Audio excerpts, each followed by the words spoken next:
Welcome back to my channel. आज हम करने वाले हैं गुप्त वंश से महत्वपूर्ण प्रश्नों को। गुप्त वंश से किस टाइप के प्रश्न जो है परीक्षा में पूछे जाते हैं वो हम देखेंगे, क्योंकि ये सारे क्या है पीवाईक्यू क्वेश्चन है।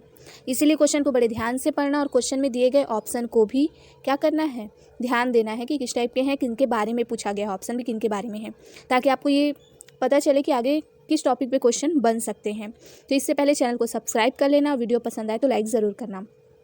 अब देखिए, गुप्त वंश का संस्थापक कौन था। तो बताना है कि गुप्त वंश का जो संस्थापक था, जिसने गुप्त वंश की स्थापना की, वो कौन था। तो वो थे, कौन थे। ऑप्शन ए है चंद्रगुप्त प्रथम, option B Samudragupta, option C Srigupta या फिर ऑप्शन डी कुमारगुप्त। तो इसका राइट आंसर होगा, क्या होगा, श्रीगुप्त। कौन थे, श्रीगुप्त जो थे वो गुप्त वंश के संस्थापक थे। और कब इन्होंने गुप्त वंश स्थापित किया, तो वो किया 240 ईस्वी से। हम मानते हैं गुप्त वंश को कब तक, 550 ईस्वी तक। यानी कि 240 ईस्वी से लेके 550 ईस्वी का जो समय रहा वो गुप्त वंश का रहा। तो याद रखिएगा आप। अब देखते हैं अगला क्वेश्चन। गुप्त साम्राज्य का वास्तविक संस्थापक कौन था। बताइए, इससे पहले हमने क्या देखा, अभी गुप्त वंश का संस्थापक कौन था, तो वो थे श्रीगुप्त।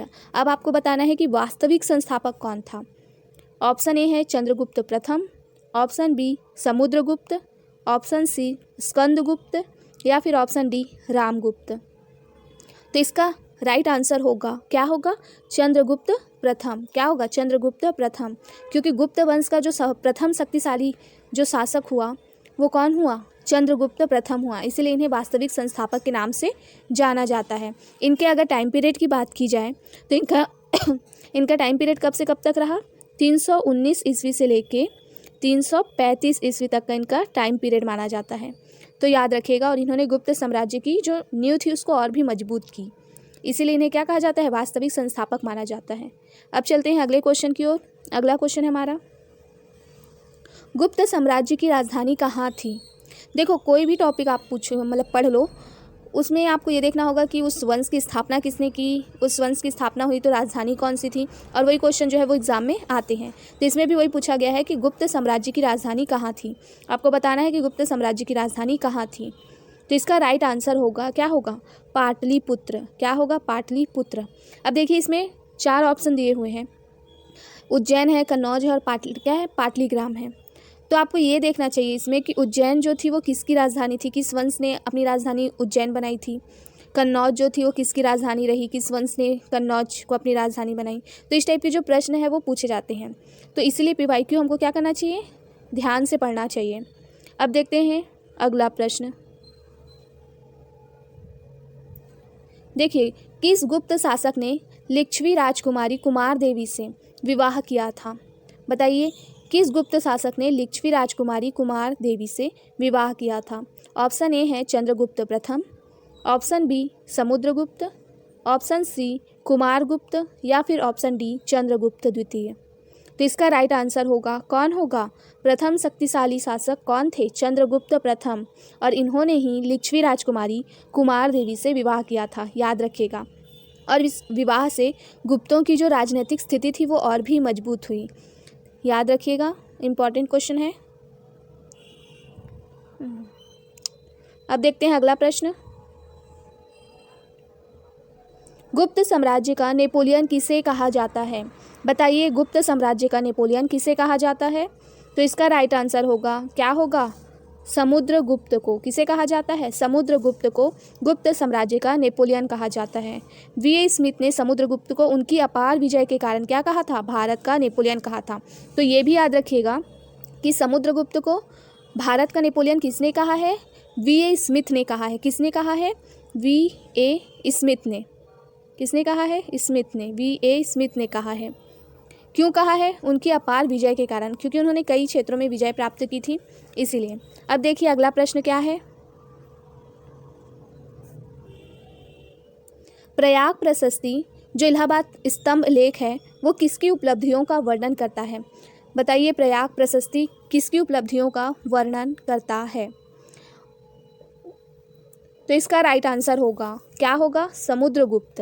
प्रयाग प्रशस्ति जो है वो हरिसेन ने लिखा है, ये भी याद रखना, कई क्वेश्चन बन चुके हैं। प्रयाग प्रशस्ति किसने लिखी है, तो वो लिखी है हरिसेन ने। किसने, हरिसेन ने लिखी है, जो समुद्रगुप्त की विजयों का वर्णन करता है। और यहीं से पता चलता है कि समुद्रगुप्त क्या थे, बहुत से युद्धों को उन्होंने जीता है, क्या है, बहुत से युद्धों पे विजय प्राप्त की है। तो इसीलिए उन्हें क्या कहा जाता है, भारत का नेपोलियन कहा जाता है। किसने कहा है, तो वी ए स्मिथ ने कहा है, याद रखिएगा। अब देखिए अगला प्रश्न क्या है, प्रयाग प्रशस्ति किसके द्वारा लिखी गई थी।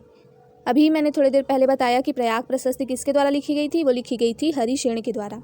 हरिसेन समुद्रगुप्त का दरबारी कवि था, ये भी याद रखना, क्योंकि कई क्वेश्चन ये भी पूछा जाता है कि जो हरिसेन था वो किस शासक का क्या था, कवि था, दरबारी कवि रहा है। तो वो रहा है समुद्रगुप्त का दरबारी कवि। और इसीलिए समुद्रगुप्त के बारे में क्या लिखा है, बहुत से विजयों के बारे में उनके वर्णन की गई है, किसमें, प्रयाग प्रशस्ति में। तो याद रखना। अब देखो अगला प्रश्न, गुप्त काल में सिक्के मुख्य रूप से किस धातु के बने थे। ऑप्शन ए चांदी, ऑप्शन बी सोना, ऑप्शन सी तांबा, या फिर ऑप्शन डी सीसा। तो बताइए गुप्त काल में जो सिक्के थे वो मुख्य रूप से किस धातु से बने थे, तो वो बने थे सोने से। किससे, सोना से। और इसीलिए गुप्त काल को क्या कहा जाता है, स्वर्ण युग भी कहा जाता है, क्योंकि सोने के सिक्के जो हैं वो बड़ी संख्या में गुप्त काल में प्रचलित थे, इसीलिए। अब देखिए अगला प्रश्न, चंद्रगुप्त द्वितीय का दूसरा नाम क्या था। अब तक हमने किसके बारे में पढ़ा है, चंद्रगुप्त प्रथम के बारे में, समुद्रगुप्त के बारे में। अब देख रहे हैं हम चंद्रगुप्त द्वितीय के बारे में। और इससे पहले मैं ये बता देती हूँ कि जो प्रथम चंद्रगुप्त प्रथम थे, जिन्होंने गुप्त वंश के वास्तविक संस्थापक के नाम से भी उन्हें जाना जाता है, तो उनके पिता का नाम था घटोत्कच। क्या था, घटोत्कच, याद रखिएगा।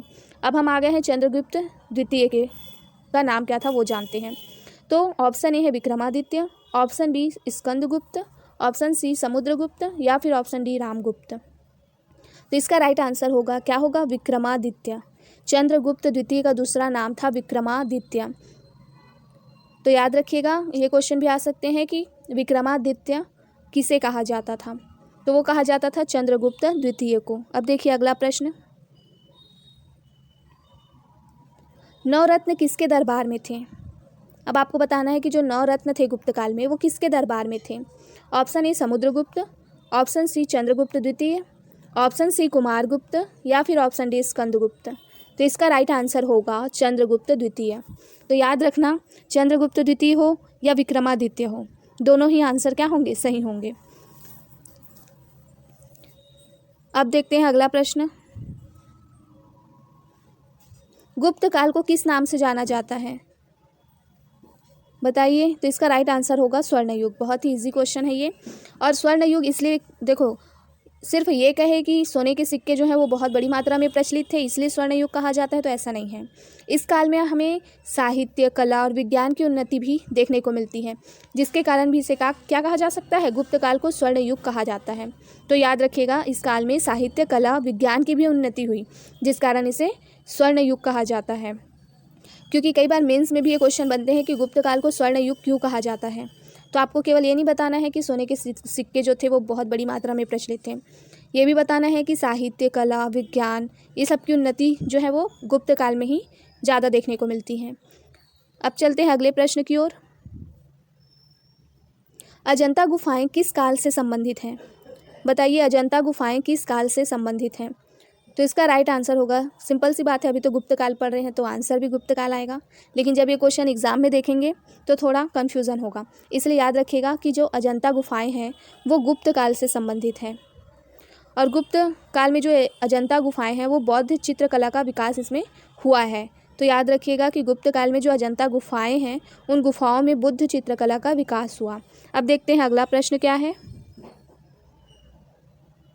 कालिदास किस गुप्त शासक के दरबार में थे, बताइए। कालिदास जो थे वो किस गुप्त शासक के दरबार में थे।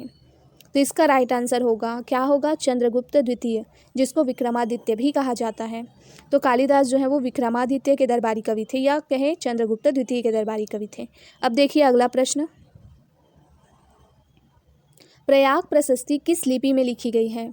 अभी तक हमने देखा कि प्रयाग प्रशस्ति जो है वो हरिसेन के द्वारा लिखी गई है। अब बताइए कि वो किस लिपि में लिखी गई है। तो वो लिखी गई है, किस लिपि में लिखी गई है, वो है ब्राह्मी लिपि। कौन सी लिपि है? ब्राह्मी लिपि में लिखी गई है, याद रखिएगा। अब देखते हैं अगला प्रश्न। किस गुप्त शासक ने हुणों को पराजित किया? ये क्वेश्चन एग्जाम में आया हुआ है, ध्यान दीजिए। किस गुप्त शासक ने हुणों को पराजित किया था? तो वो कौन थे? वो थे स्कंदगुप्त। ना समुद्रगुप्त थे, ना कुमारगुप्त थे, ना चंद्रगुप्त द्वितीय थे। कौन थे? स्कंदगुप्त ने, याद रखिएगा, स्कंदगुप्त ने हुणों को पराजित किया। अब देखिए अगला प्रश्न।